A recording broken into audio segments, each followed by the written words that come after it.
मेरा नाम सरिता है। मेरी शादी को लगभग 11-12 वर्ष हो गए हैं।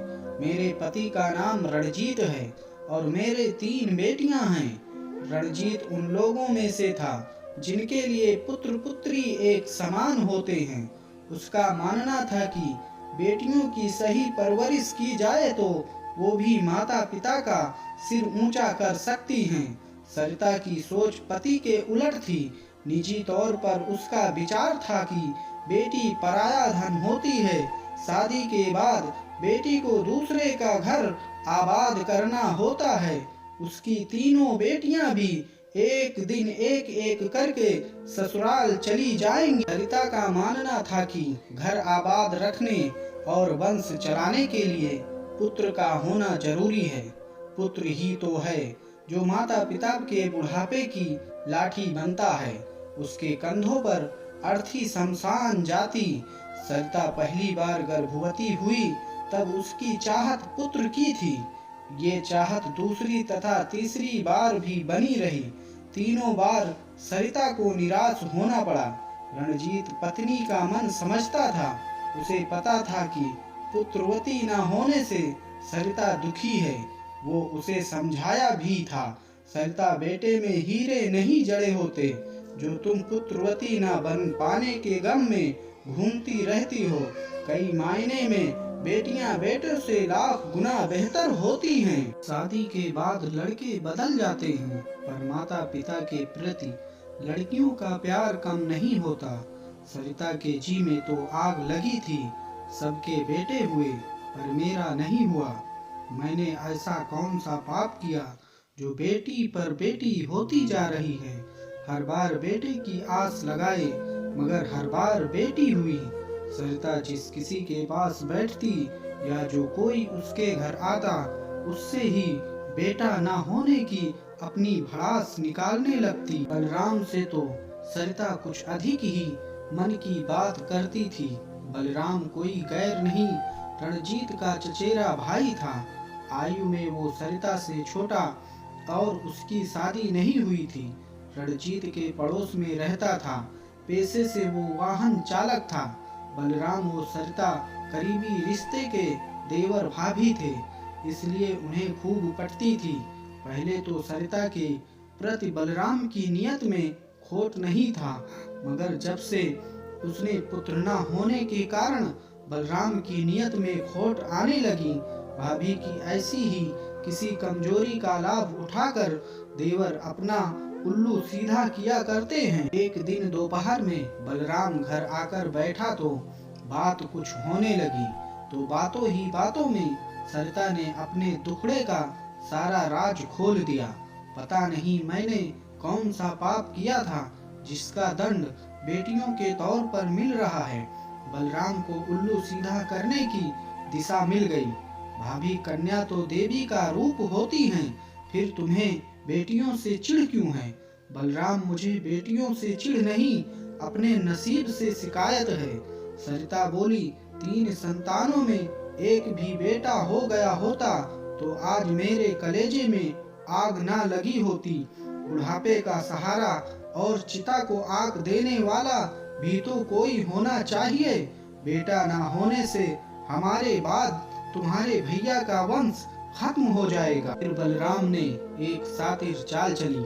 ना तुमने कोई पाप किया है, ना ईश्वर बेटियों के रूप में तुम्हें कोई दंड दे रहा है। सरिता ने उसकी आंखों में देखा, ये तुम किस आधार पर कह रहे हो?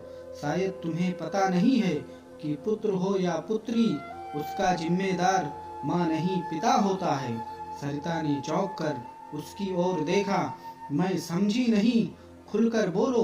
भाभी, कोई जमीन अगर खाली पड़ी हो, जमीन को जोतकर उसमें जिस पौधे का बीज डाला जाएगा वही पौधा उगता है।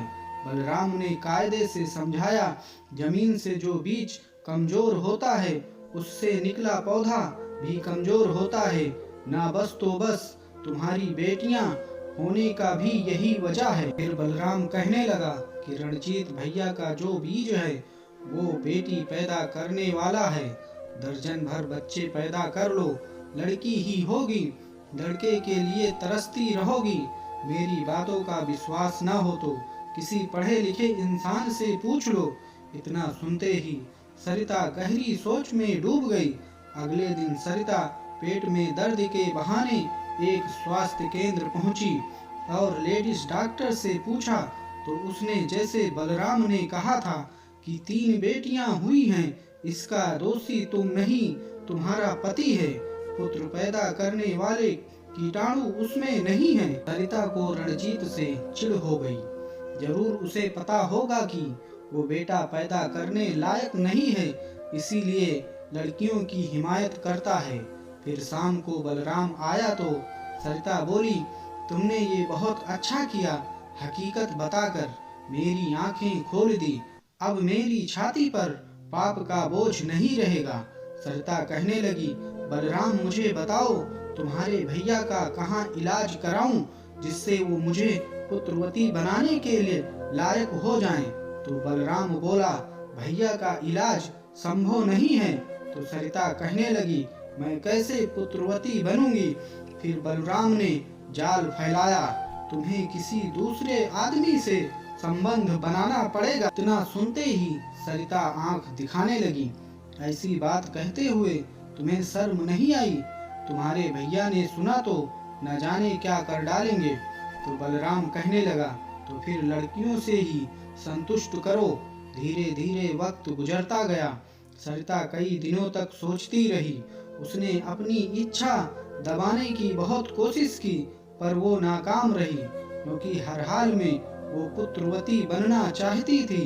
फिर एक दिन बलराम आया तो सरिता भी कहने लगी, मैं तुम्हारी सलाह पर तैयार हूँ, लेकिन ये काम होगा कैसे। तो बलराम कहने लगा, भाभी काम हो जाएगा और किसी को भनक तक नहीं लगेगी। तो सरिता बोली, कैसे।